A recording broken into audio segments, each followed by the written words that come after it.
नमस्कार दोस्तों, SR news में आप सभी का स्वागत है। मैं रिंकू यादव। दोस्तों, जैसा कि आप सबको पता है, उत्तर प्रदेश का विधानसभा चुनाव को अभी 2 साल बाकी है। 2027 में होना है, लेकिन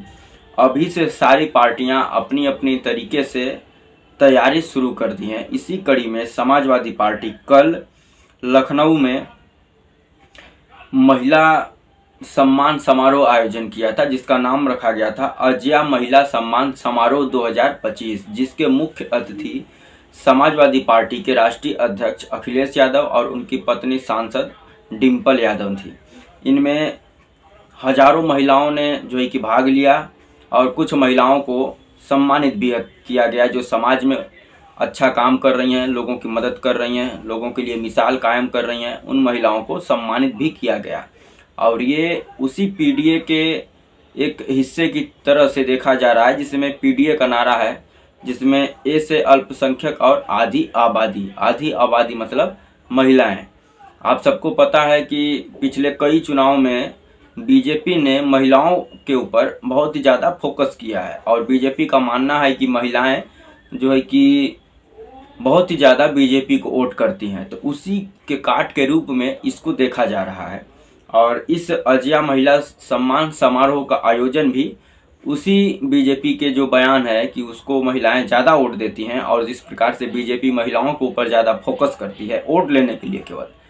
उसी के काट के रूप में इसको देखा जा रहा है। इसमें अखिलेश यादव, उनकी पत्नी सांसद डिम्पल यादव ने शिरकत की थी और कुछ महिलाओं को सम्मानित भी किया गया, जैसे नसीम सोलंकी, पूजा पाल जैसे तमाम महिलाओं को जो समाज में एक मिसाल कायम कर रही हैं, महिलाओं की आवाज़ बन के उभर रही हैं, इन लोगों को सम्मानित किया गया। और इसके साथ ही बहुत सारी महिलाएं समाजवादी पार्टी में शामिल भी हुई। इससे कहीं ना कहीं समाजवादी पार्टी को ताकत मिलेगी और आधी आबादी में जो पकड़ है समाजवादी पार्टी की वो और मजबूत होगी, जिससे कि आगामी चुनाव में समाजवादी पार्टी को फ़ायदा होगा। उसके बाद कल भारतीय जनता पार्टी उत्तर प्रदेश का योगी सरकार का 8 साल पूरा हो रहा है, जिसके ऊपर समाजवादी पार्टी के जो राष्ट्रीय अध्यक्ष हैं अखिलेश यादव वो निशाना साधे हैं और वो अपने सोशल मीडिया अकाउंट पे बलिया में जो घटना घटी थी, आप सबको पता है 2 दिन पहले एक लड़की को किस प्रकार से उसकी हत्या और बलात्कार करके पेड़ पर टांग दिया गया था, उसकी फ़ोटो और एक अंबेडकर नगर में एक छोटी सी बच्ची जिसका घर तोड़ा जा रहा था, वो अपना बस्ता और किताब लेकर के घर से बाहर भागती है, उसकी तस्वीर अपने सोशल मीडिया अकाउंट पर पोस्ट करके और समाजवादी पार्टी के राष्ट्रीय अध्यक्ष और निशाना साधे हैं योगी सरकार पर और सवाल किए हैं कि 8 साल 8 सवाल।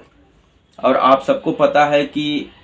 8 सालों में किस प्रकार से उत्तर प्रदेश में महिलाओं के ऊपर अत्याचार की सारी सीमाएं पार कर गई हैं महिलाओं के ऊपर,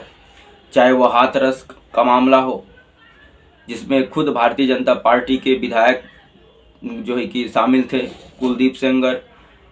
पूरे परिवार को ख़त्म कर दिया गया, यहाँ तक कि पीड़िता को भी मौत के बाद जो है कि मिट्टी का तेल छिड़क करके उसके खेत में प्रशासन द्वारा जला दिया गया था, उसके परिवार के बिना अनुमति के। उसके बाद बलिया की घटना आप सबको याद है, अभी 2 दिन पहले की, एक लड़की जिसका नाम पूजा चौहान है, उसकी अभी 25 अप्रैल को शादी होने वाली थी, उसके शादी से ठीक 1 महीना पहले उसको मार के उसका हत्या करके बलात्कार करके उसको पेड़ पर टांग दिया जाता है। उसके बाद एक बच्ची छोटी सी जिसकी घर को बुलडोजर एक्शन से तोड़ा जाता है, जो कि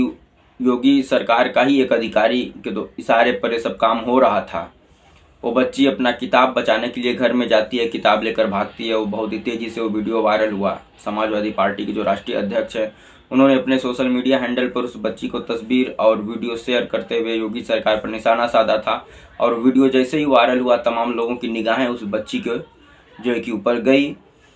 कल समाजवादी पार्टी का एक प्रतिनिधिमंडल जो वहाँ के अंबेडकर नगर के जिला अध्यक्ष हैं उनके नेतृत्व में उस बच्ची के घर जाकर के उनके परिवार से मिलता है और 50,000 रुपये की आर्थिक मदद दी जाती है जिला अध्यक्ष के द्वारा। और उस बच्ची के पढ़ाई लिखाई की सारी जो खर्च है उसको समाजवादी पार्टी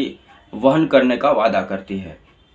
तो तमाम ऐसे सवाल पैदा हो रहे हैं पिछले 8 सालों में जो पीडीए के ऊपर, पिछड़े दलितों के ऊपर योगी सरकार द्वारा अत्याचार किया जा रहा है। लखनऊ की डिप्टी जेलर, आप सबको पता होगा किस प्रकार से एक उच्च जाति का अधिकारी, पुलिस का अधीक्षक, उनको अश्लील बातें करना, अपमानित करना, तमाम प्रकार की खबरें सोशल मीडिया में आई थी, आप सब लोगों ने देखा होगा। तो तमाम ऐसी खबरें हैं। भारतीय जनता पार्टी का नारा है बेटी पढ़ाओ बेटी बचाओ, लेकिन उन्हीं बेटियों के साथ उन्हीं के लोग जब अत्याचार करते हैं तो भारतीय जनता पार्टी और उसके नेता आंख और मुंह दोनों बंद कर लेते हैं। योगी सरकार जो बुलडोजर एक्शन, किसी के भी घर पर बुलडोजर चला देना, उसके घर को तोड़ फोड़ देना, फर्जी एनकाउंटर कर देना, तमाम ऐसी घटनाएं पिछले 8 साल में घटी है जो सवाल पैदा करती है कि क्या भारतीय जनता पार्टी सबको एक नज़रिए से देख रही है। जौनपुर का मंगेश यादव, जिसको फर्जी एनकाउंटर में यूपी एसटीएफ ने मार दिया था, उसके लिए अखिलेश यादव ने आवाज़ उठाया, और उसको जब आवाज़ उठाए, जब उस घटना की चर्चा जब पूरे मीडिया में होने लगी, पूरे देश और प्रदेश लेवल पर होने लगी, तब योगी सरकार को लगा कि ये तो यहाँ पर फंस जाएंगे। तब आनन फानन में जांच बैठती है, लोगों को जो है कि सांत्वना दिया जाता है, लेकिन अभी भी उसमें कुछ हुआ नहीं है, लिपापोती कर दी गई है केवल। तो तमाम ऐसी घटना पीडीए समाज के लोगों के खिलाफ घटती है, लेकिन योगी सरकार आंख और कान दोनों बंद करके बैठी हुई है, और ये सब घटनाएं उच्च जाति के लोग पीडीए समाज पर कर रहे हैं। इसमें कोई छुपाने वाली बात और दबाने वाली बात नहीं है, सब कुछ उजागर है। तो दोस्तों, योगी सरकार का 8 साल, जिसमें बहुत सारा सवाल पैदा हो रहा है, जिसमें फर्जी एनकाउंटर हो, महिलाओं के ऊपर अत्याचार हो, अधिकारियों द्वारा घूस लेना, अयोध्या में तमाम प्रकार की ज़मीनें जो किसानों से छीन ली गई,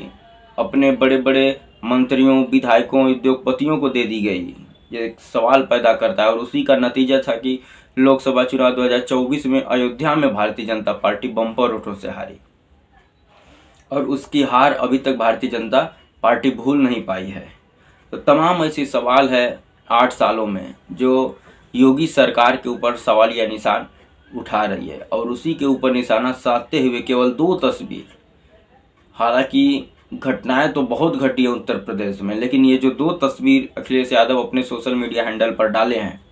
वो तस्वीर ही काफ़ी है आईना दिखाने के लिए योगी सरकार को कि किस प्रकार से इनके चाल और चरित्र में फर्क है। एक तरफ वोट लेने के लिए, चुनावी फायदा लेने के लिए ये नारा देते हैं बेटी बचाओ बेटी पढ़ाओ का, लेकिन दूसरी तरफ उसी बेटी का घर तोड़ा जाता है, उसकी किताब को, उसके बैग को उसी घर में दबा दिया जाता है, और वो बेटी अपनी जान के ऊपर खेल करके अपना किताब और बैग बचाती है प्रशासन से गुहार करके। तब वही योगी सरकार, योगी नरेंद्र मोदी कुछ भी नहीं बोलते हैं, गूंगे बन जाते हैं, और जब वोट लेना होता है तो आकर के बड़ी बड़ी बातें करते हैं। उसके बाद किस प्रकार से पेड़ पर लटका दिया जाता है एक लड़की को, उस पर योगी सरकार का कोई बयान नहीं आता है, कोई ट्वीट नहीं आता है, ना ही बीजेपी के कोई नेता उसके घर पे मिलने जाते हैं। तो तमाम ऐसे सवाल हैं जो लोग देख रहे हैं, समाज के लोग, प्रदेश के लोग देख रहे हैं, और उसी को लेकर के अखिलेश यादव जब सवाल उठाते हैं तो भारतीय जनता पार्टी तिलमिला जाती है। लेकिन प्रदेश और देश के लोग देख रहे हैं कि किस प्रकार से अत्याचार पीडीए समाज के ऊपर भारतीय जनता पार्टी कर रही है। बाबा साहेब भीमराव अंबेडकर के जो लिखे गए संविधान है उसके उलट भारतीय जनता पार्टी काम कर रही है। तो दोस्तों, आपकी क्या राय है? पिछले 8 सालों में भारतीय जनता पार्टी की योगी सरकार कितने अच्छे काम की है, कितने बुरे काम की है, इसके बारे में आप कमेंट कर ज़रूर बताएं। समाजवादी पार्टी जो अजिया महिला सम्मान समारोह के थ्रू महिलाओं को अपने साथ जोड़ने का काम कर रही है, उससे कितना इसको आगे चल के विधानसभा चुनाव में फ़ायदा होगा, इसके बारे में भी कमेंट करके ज़रूर बताएं। ये वीडियो अच्छा लगे तो लाइक कर दें, चैनल पर नए हैं तो सब्सक्राइब कर दें। जय हिंद, वंदे मातरम।